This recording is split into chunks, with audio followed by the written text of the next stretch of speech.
Good morning. Welcome to the Unitarian Universalist Church of the Brazos Valley, or Brazos UU for short. My name is Carolyn Clark, and it is my privilege to be your worship assistant today. I came to this church seeking people who shared my progressive values. I stay because I found even more than that, a beloved community that supports and nourishes me and calls me to service. We welcome visitors, free thinkers, and free spirits. We are a welcoming congregation, which means we celebrate and welcome all people of any sexual orientation, race, age, gender identity, ability, or belief. So whoever you are, wherever you have come from, wherever you are on life's journey, you are welcome and encouraged here. Honoring the value of spiritual freedom and diversity, we have no statement of doctrine. As a covenanted community, we agree to a set of principles that we all follow as we search for truth and how it applies to ethical living. Unitarian Universalism is a faith of covenant, not creed. This means that we seek and use wisdom from many diverse sources. We encourage everyone to visit our website, brazos-uu.org, which is our digital home these days.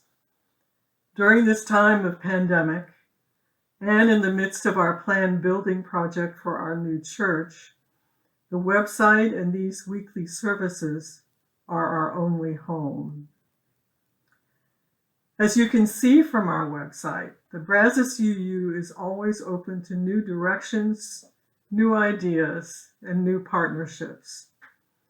To find out more, you are welcome to join our email list for updates from our weekly eCast and our monthly newsletter. And you can also find us on social media by searching UUCBV. For information about this, you can write our administrator at admin@brazos-uu.org, which you will see on your screen now.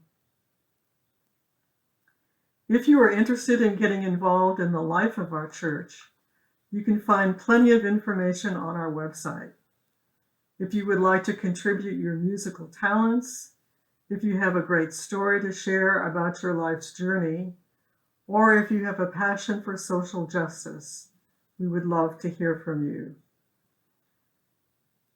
To join a meeting and to have your voice heard by our members, you can find links to all of our meetings on our interactive website calendar at brazos-uu.org/calendar, and you'll see that on your screen right now. Unitarian Universalism honors wisdom from many sources, including from world religions. Our service today is about lessons we can learn from Buddhism. Again, welcome.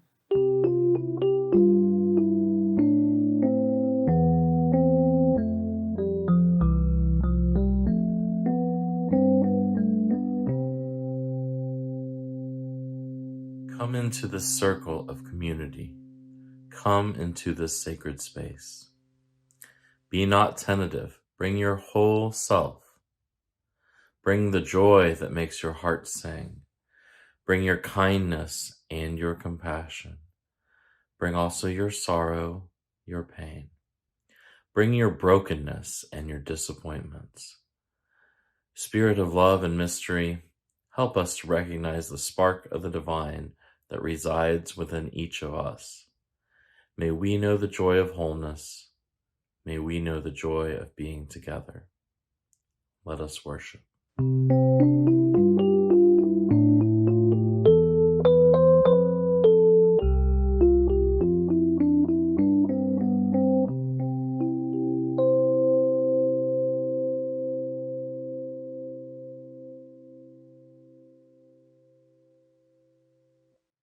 Thank you, Reverend Christian. I invite each of you now to light your own chalice if you have one, as together we light our church's chalice for today's service.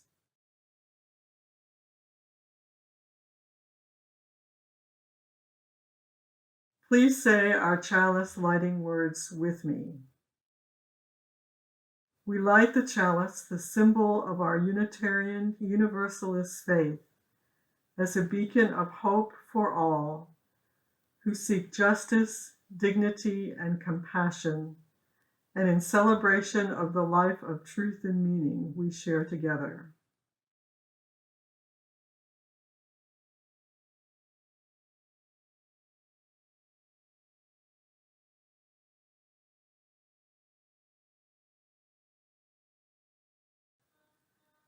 Now please join me in saying our affirmation. Love is the spirit of this church, and service is its gift. This is our great covenant, to dwell together in peace, to seek the truth in love, and to help one another.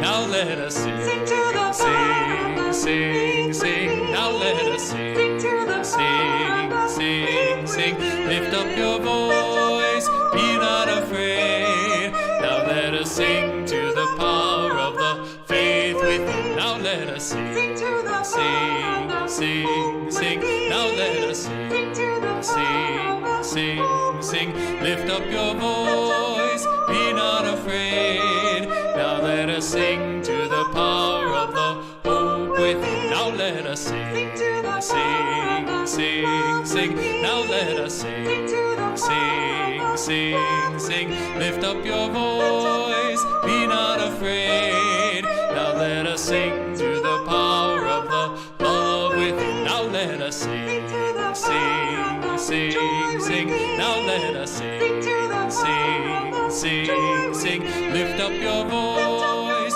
be not afraid. Now let us sing to the power of the joy within.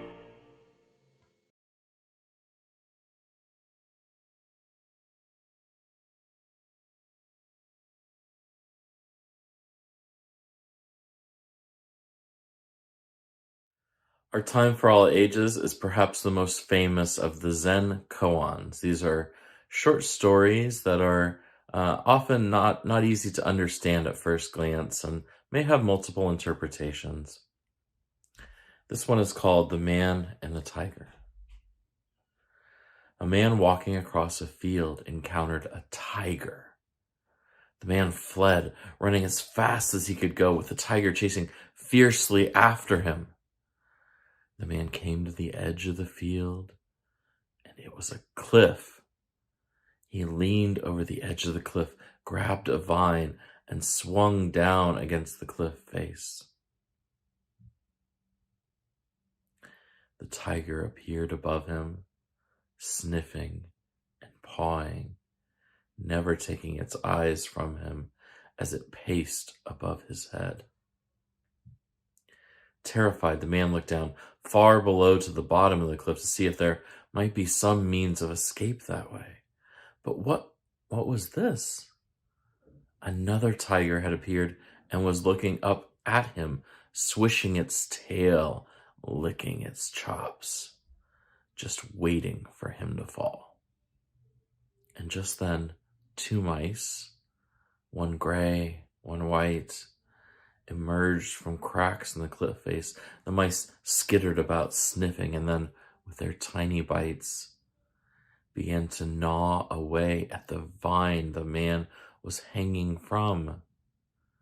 A little distance away, though, the man spied a beautiful, ripe strawberry growing on the cliff face. Grasping the vine in one hand, he reached over. He plucked the strawberry and popped it into his mouth. It was the most delicious strawberry he had ever eaten.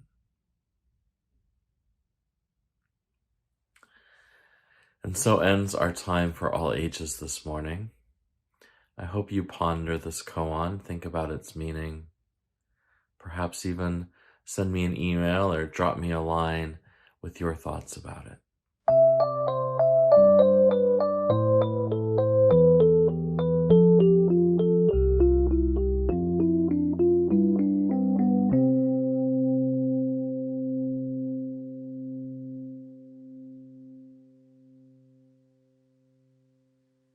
If we were worshiping together in person, this is the time when we would pass the basket. This church shares the proceeds of the offering plate donation every week to support important nonprofit organizations with which we work.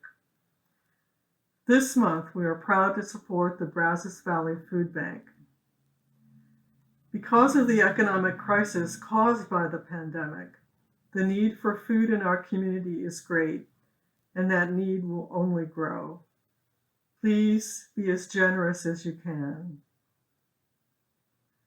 If you wish to make an offering, you can mail your check, or for your convenience, you can donate online. On our homepage at brazos-uu.org, you can find our mailing address at the bottom, and at the top, you will see a Donate Here tab, which you can click to see donation options. You will see how to donate if you check the chat box right now. May each of us look into our hearts. How much love, how much generosity, how much faith, how much gratitude, how much hope do we find there? We give thanks for these gifts we have given, for those we receive, and we give thanks for each other.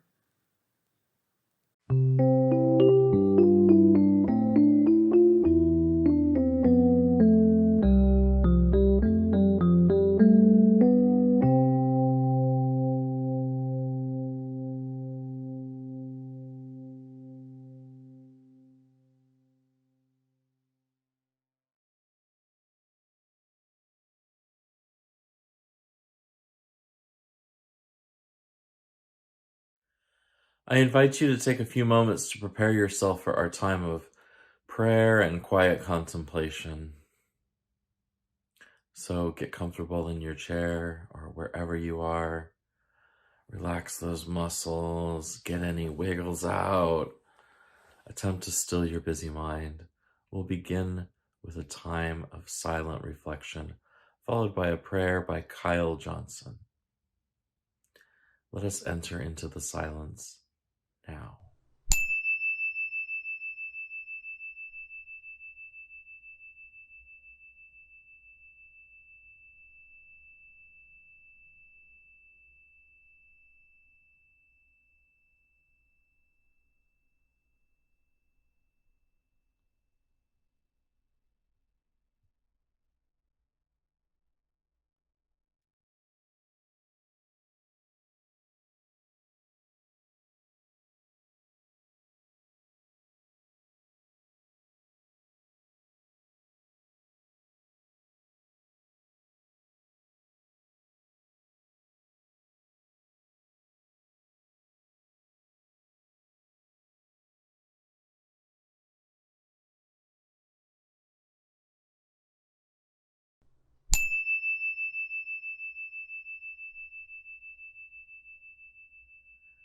Mystery of the universe, ground of our very being. Truly it is said that you make the sun rise and the life-giving rains fall on both the just and the unjust. And in that way, yours is an abounding grace, and we give thanks. But it is also true that none of us are ever really spared, neither the just nor the unjust. For try as we might, we still all are subject to the challenges of pain, death, and separation, to the inherent impermanence of our material existence. And yet, the fact that no one is spared suggests that neither are we ever truly alone, since we all partake in this ephemeral reality. So may the fact of our shared human condition foster empathy, compassion, and mutual loving support. May the story of all those who have gone before us, ordinary flesh and blood people just like us, remind us of the deep reserves of courage and strength that lie within each and every one of us. And may the transient and ephemeral nature of life compel us to savor every moment, while also reminding us, particularly in these most trying of times, that this too shall pass. May it be so. Amen.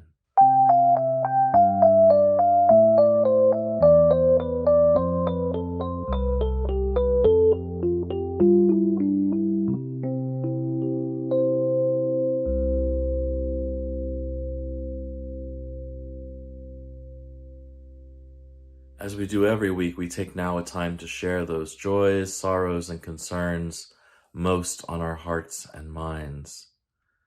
We think of people all over the world suffering from oppression, from hunger and poverty, from natural disasters and those made by humans.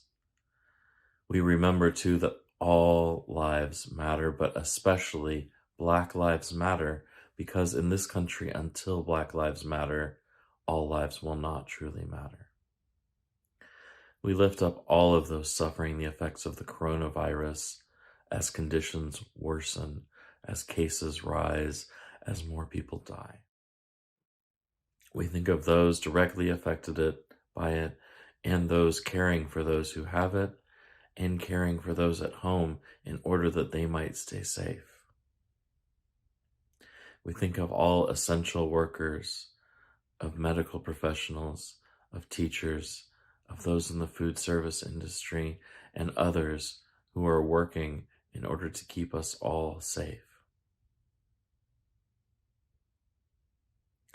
I invite any of you who have something to share now to share it in our chat box. A joy or sorrow, too great for you not to share, too heavy for you to bear alone perhaps. You can write it in the chat box at any time and we'll share it together. We know too that some of those will go unspoken, unwritten. In this community, we hold those too in our hearts. So for all that has been lifted up and all that goes unspoken, we give thanks this day for this community to help us hold all of it together. Amen.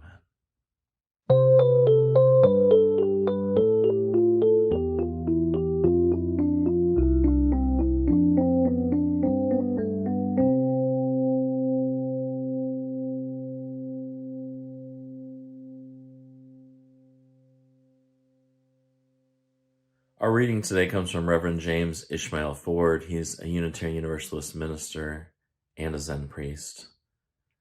I'll mention him later in my sermon too, but this reading is called Returning to the World. He writes, as we attempt to walk responsibly on this planet, we need perspective.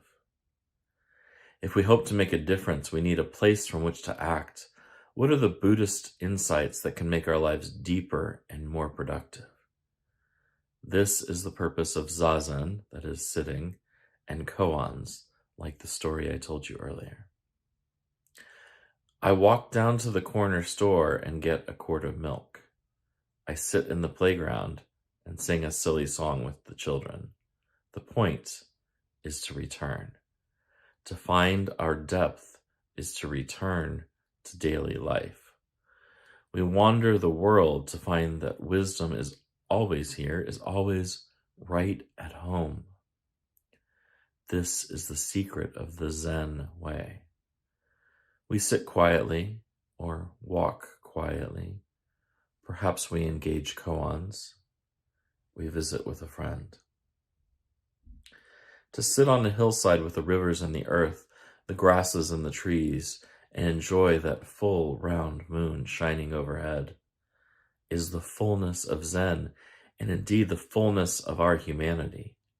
The point of Zen is just this emptying. And out of this emptying, returning home.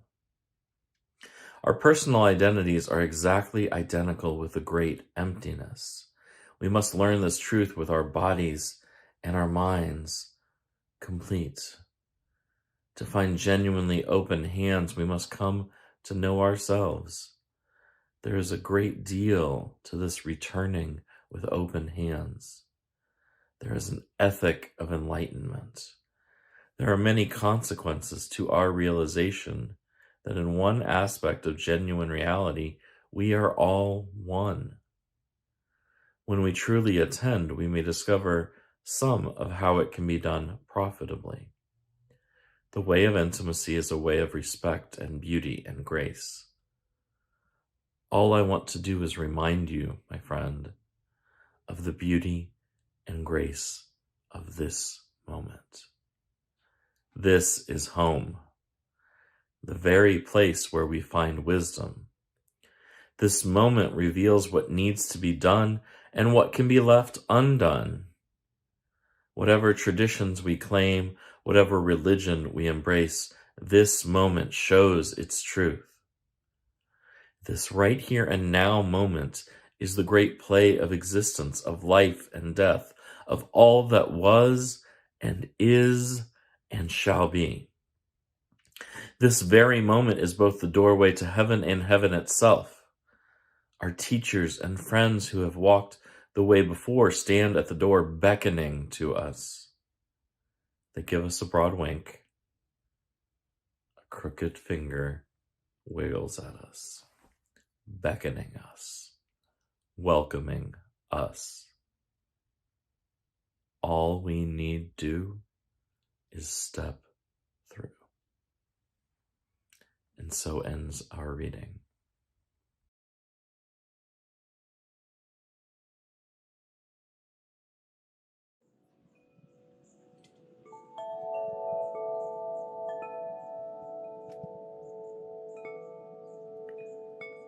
May I be filled with loving kindness. May I be well. May I be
May we be well.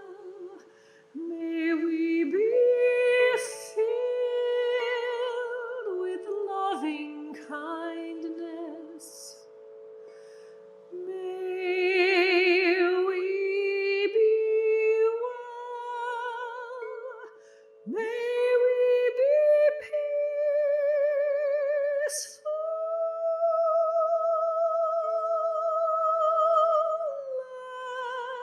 at ease. May we be whole.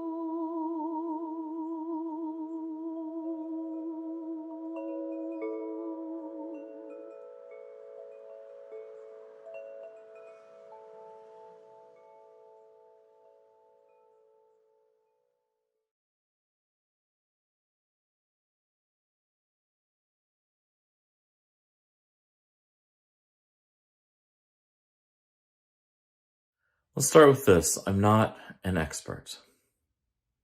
Not at most things. Certainly not at Buddhism. But I'm really interested in it.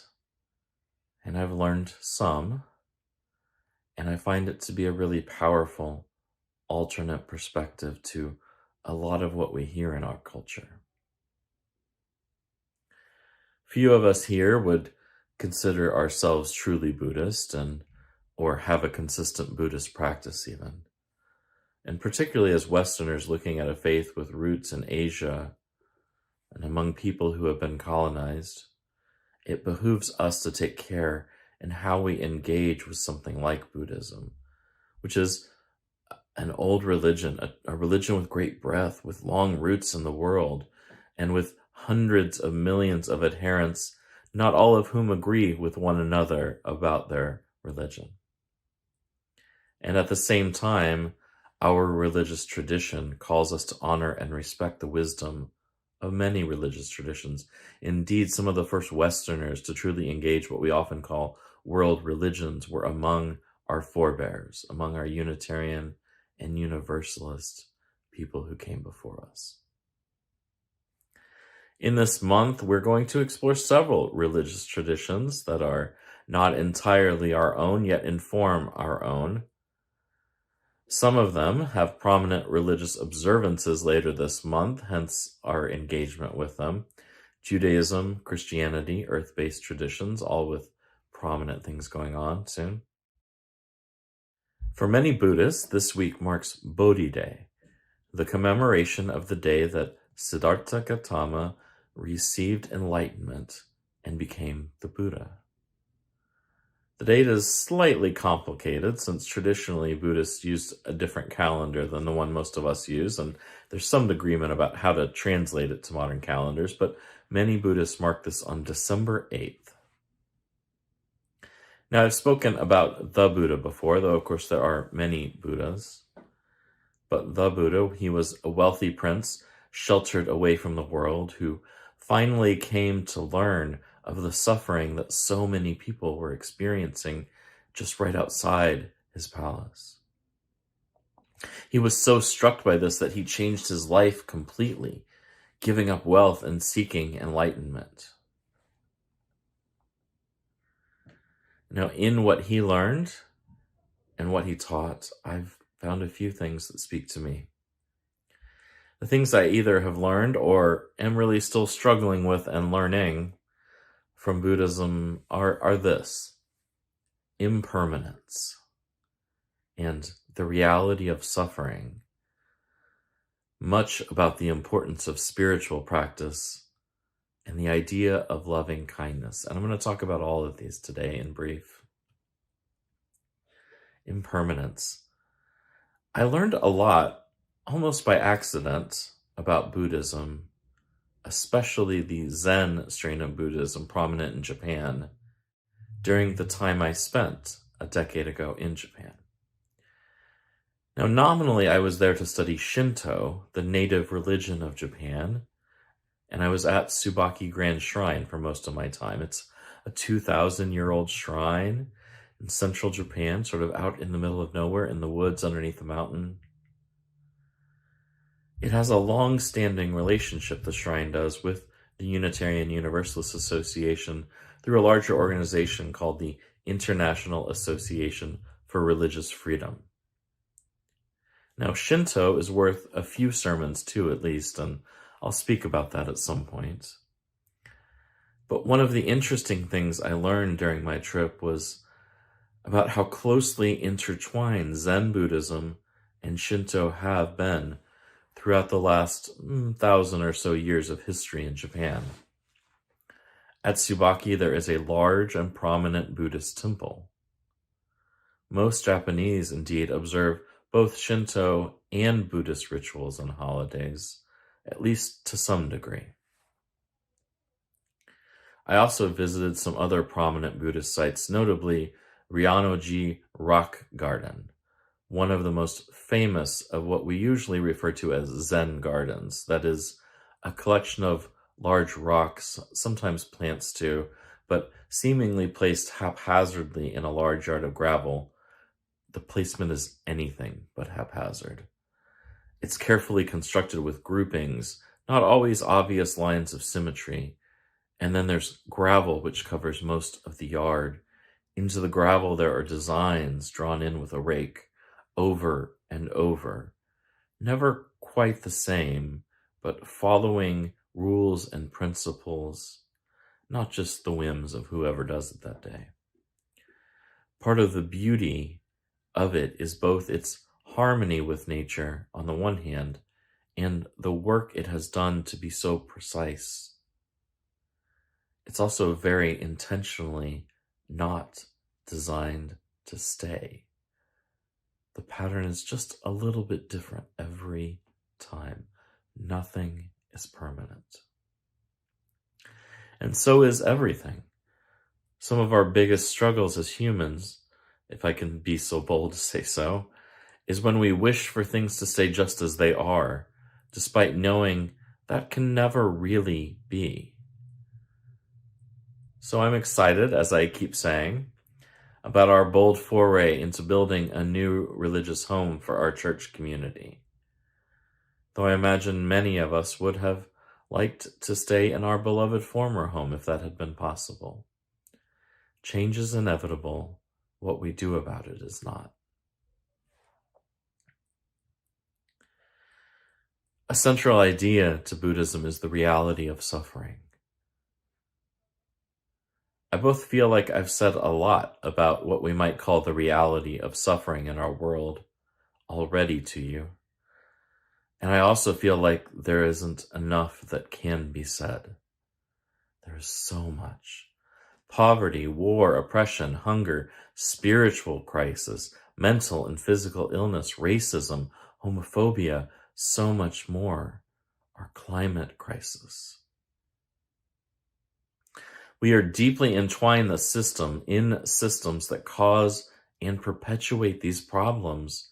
And so even our individual desire and action, no matter how sincere, no matter how strong or passionate, is not enough to stop them. It will be inadequate by itself without systemic responses. This is why we are so deeply involved in social justice and legislative works to help make change larger than any of us could accomplish by ourselves. And though we're not the Buddha trapped away in a palace, it can still be easy for us to shelter ourselves away from the world.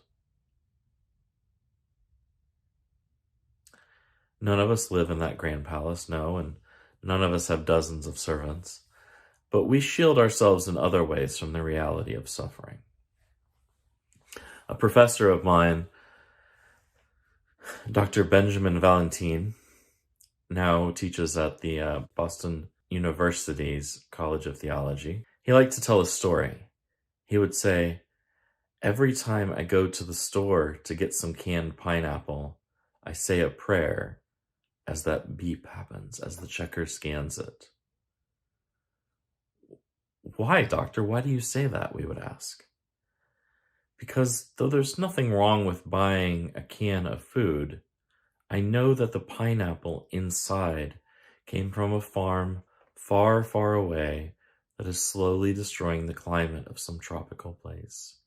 I know the people who raised that, who collected it, who processed it, are virtually slaves. They're paid so little, treated so poorly, that it's a crime. And yet, though I'm doing nothing wrong in buying something at the store, I'm part of a system that is keeping that reality alive, that is oppressing people who I will never meet. This is what we talk about when we speak about the reality of systemic evil. None of our individual actions might be bad in and of themselves, but they inadvertently contribute to systems that are bad for people we will never meet. They might even be bad for ourselves.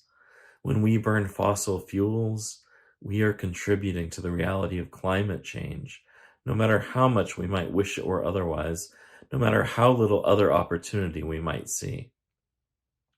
When the Buddha speaks of the reality of suffering, this is part of what is meant.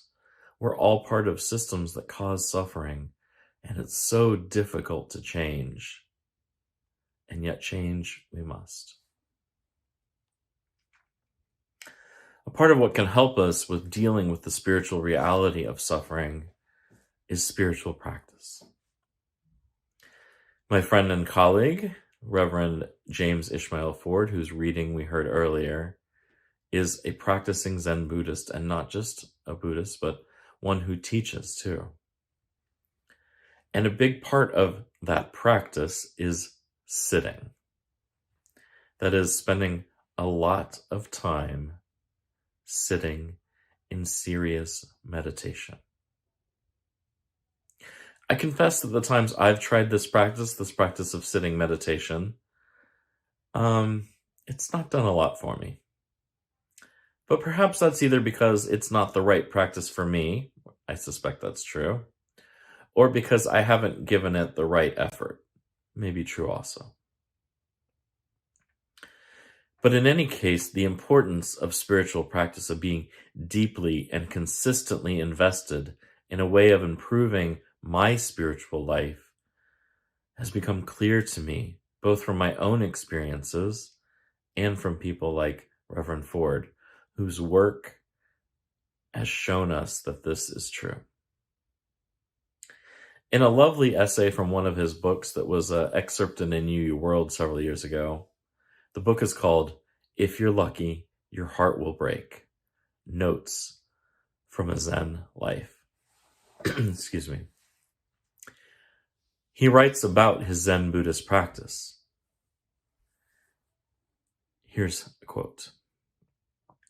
"Here's a hard fact. Just sitting once a week is not a Zen practice. It's true that you might wake up with that one sit, but I wouldn't put a lot of money on the likelihood. I think most of us sitting a minimum of about half an hour a day, like most days of the week, is the baseline. If you can also throw in some retreats, half day, full day, multi-day, once in a while, that's even better. The majority of serious Zen practitioners do more than this. But, and I also need to hold this up, some who have truly found the Zen way in their own hearts do less." End quote. I have found that the times I am most committed to my own spiritual practices, when I do them daily, when I do them with all of my being, they're the most helpful. That's the most difficult in difficult times, when we most need them, of course. The idea of loving kindness. One of the things I struggle with most from Buddhism is the idea of loving kindness. It sounds simple enough. I know what love is, I think. I know what kindness is, I think. Loving kindness is tenderness and consideration toward others. I'd like to think I do that. Now, it's also very similar to the term chesed in Hebrew, often also translated as loving kindness. The idea is that our attitude towards ourselves and others and the world should be one of positive feelings. There's a very famous meditation called the Metta meditation, in which we first say, may I be happy, may I be well, may I be safe. We heard this in music earlier. May I be peaceful and at ease. Having said that, we move on to saying, may you be happy. We bring to mind some person in our life we love. May you be well. May you be safe. May you be peaceful and at ease. And we do this first for those close to us, for friends and family perhaps, and gradually expanding to those less close to us. And finally, expanding even to those who may have hurt us, who may be things that we can't like. Wishing them happiness and wellness and safeness. This is not an easy practice. To start with, many of us struggle with having positive feelings about ourselves.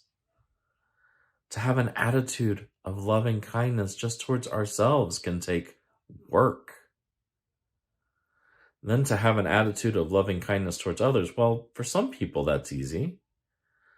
For people who I don't like, though, who may have even done things to hurt me, that's more difficult. And I want to be clear, loving kindness doesn't mean that we allow people to keep hurting us or necessarily to forgive what they've done. Rather, it changes our orientation so that our negative feelings of hate or pain are not holding on to us anymore. We let those go so that the people who have hurt us are no longer our focus. We hold them in a way that better serves us. This is not, in my experience, an easy thing to do. And yet we hear its importance over and over. We hear echoes or similarities in places we might be more familiar with. In Jesus' invocation to love our enemies, bless them that curse you, do good to them that hate you, pray for them that despitefully use you, he tells us. In Martin Luther King Jr.'s famous quote, I have decided to stick to love. Hate is too great a burden to bear.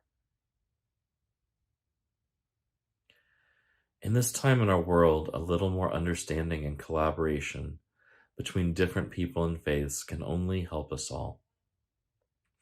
I'm grateful for all the things I've learned from Buddhism and for the things that it continues to challenge me to learn more about.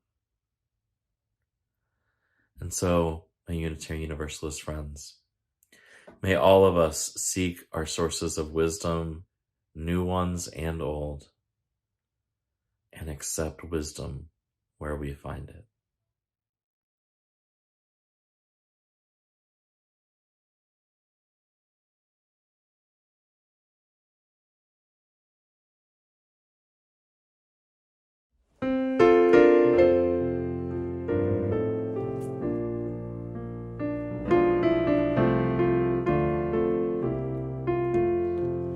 I have decided to stick with love.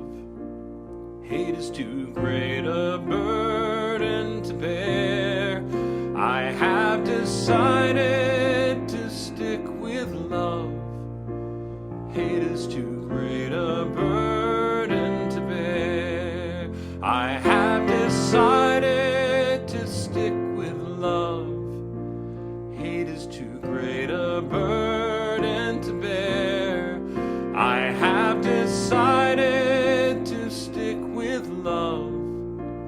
Hate is too great a burden to bear.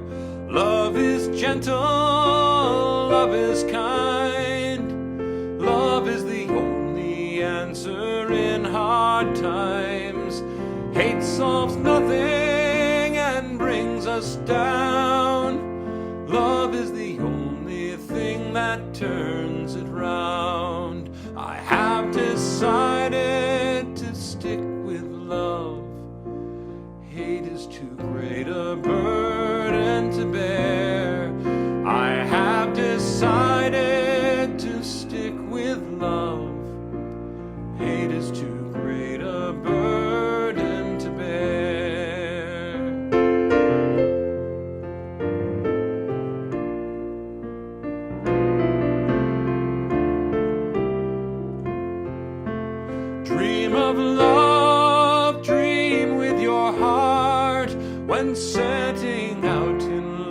make love your start. When times are hard, love finds a way, even when the word is hard to say. I have decided to stick with love. Hate is too great a burden to bear. I have decided to stick with love. Hate is too great a burden to bear. I have decided to stick with love. Hate is too great a burden to bear. I have decided to stick with love. Hate is too great a burden to bear.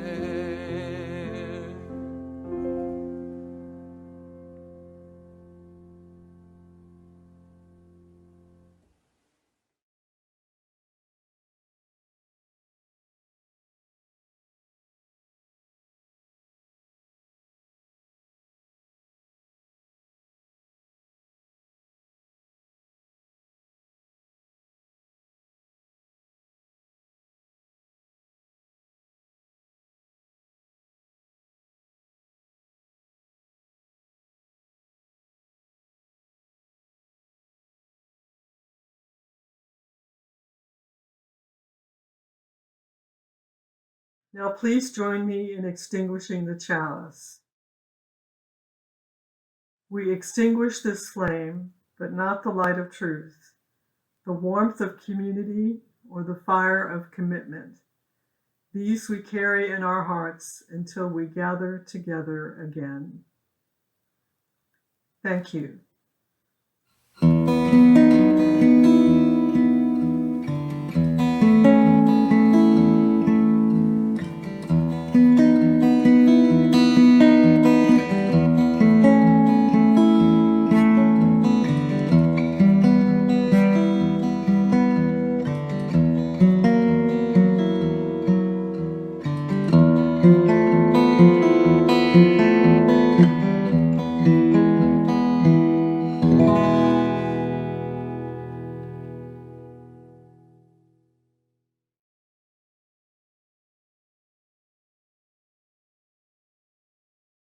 Friends, may impermanence be a blessing to you today.